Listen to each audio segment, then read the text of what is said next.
Most weird psychological bias explained. The Mandela effect.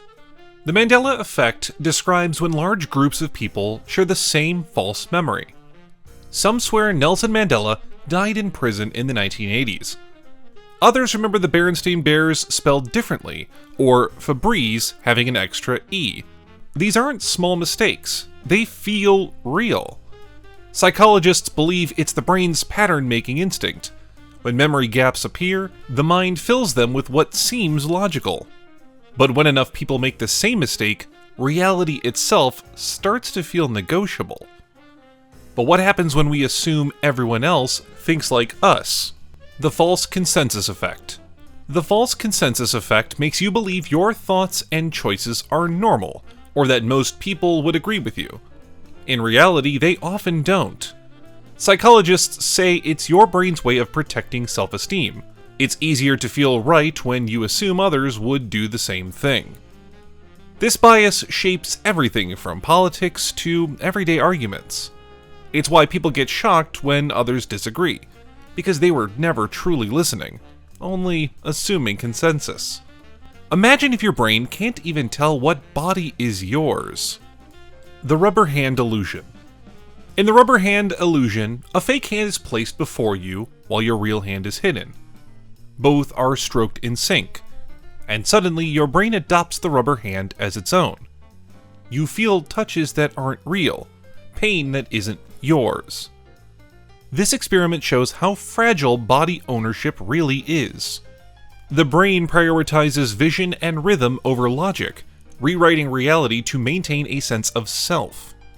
It's not just an illusion, it's proof of how easily identity breaks. And what happens when your heart knows someone, but your mind denies it? Kagura delusion. Kagura delusion convinces people that someone close, like a spouse, parent, or friend, has been replaced by an identical imposter. The face looks right, but the emotional connection is gone. Neurologists think it's caused by a disconnect between facial recognition and emotional response centers in the brain. You see the person, but you don't feel them. It's terrifying because it shatters one of our deepest instincts: trust in the familiar.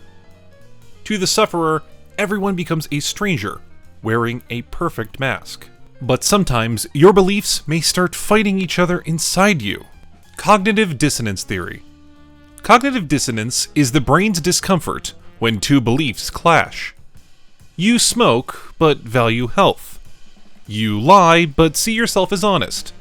The tension burns quietly until your mind bends reality to ease it, justifying, denying, or rewriting the story. Psychologist Leon Festinger discovered people don't seek truth as much as they seek comfort. It's why confessions are rare and contradictions feel unbearable. We'd rather adjust our memory than face our hypocrisy. The mind protects its version of peace, even from itself. Sometimes belief is just stronger than the very thing we believe in. The placebo and nocebo effects. A sugar pill, a harmless injection. Yet, pain fades, symptoms ease, and hope feels real. That's the placebo effect. The brain activating its own healing systems through belief alone. But there's a darker twin, the nocebo effect, where expecting harm triggers real suffering. Headaches, nausea, even allergic reactions, born purely from fear. These effects reveal how deeply mind and body intertwine, blurring where medicine ends and expectation begins. It's proof that perception itself can rewrite biology, and not always for the better. There's a moment the mind gives up before the body ever tries. Learned helplessness. A dog in an experiment keeps getting shocked, no matter what it does. Later, even when the barrier is open, it doesn't move. It learned that nothing works. Humans do this too. After repeated rejection, failure, or pain, the brain stops seeking change, mistaking temporary defeat for permanent fate. Motivation fades, hope dies quietly, and surrender feels like safety.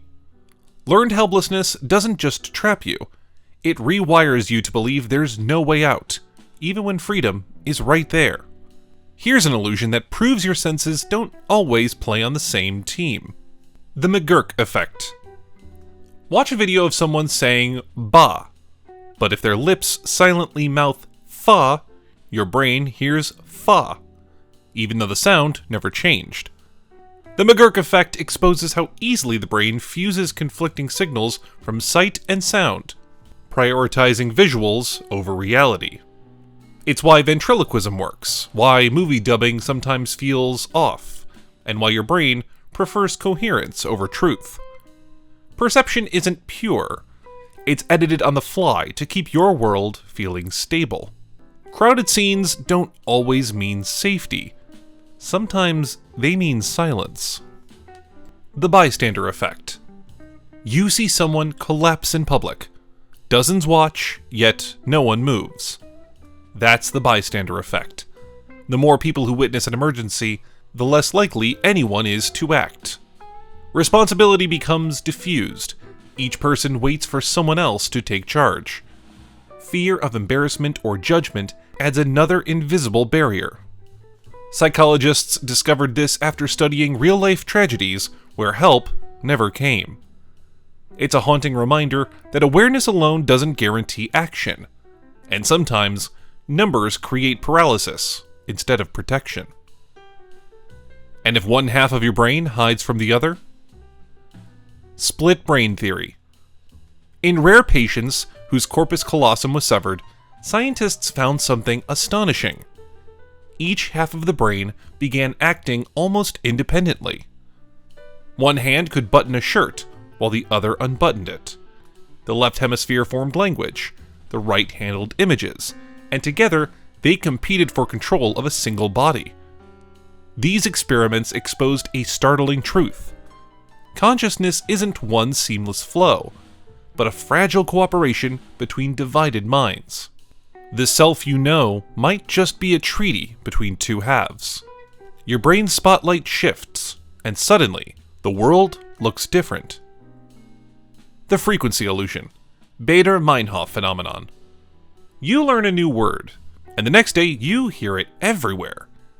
That's the frequency illusion at work.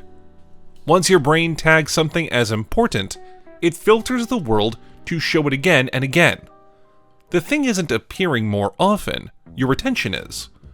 Psychologists call it selective attention, mixed with confirmation bias.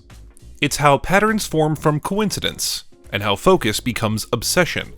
The mind doesn't just notice reality, it edits it in real time. If perception can be tricked this easily, what's even real anymore? The simulation hypothesis. Some physicists and philosophers now ask if the universe itself might be simulated. If consciousness can exist within code, then maybe reality is just a hyper-advanced program, built by something we can't perceive. Every particle, every thought, every law of physics could be data running on cosmic hardware. Deja vu, coincidences, even fate. Could they be system glitches? It's an idea that blurs science and belief, and one question remains suspended in silence. What if we're not the ones observing the code, but living inside it? Do you now think that perhaps we're living in a simulation? Share your thoughts in the comments.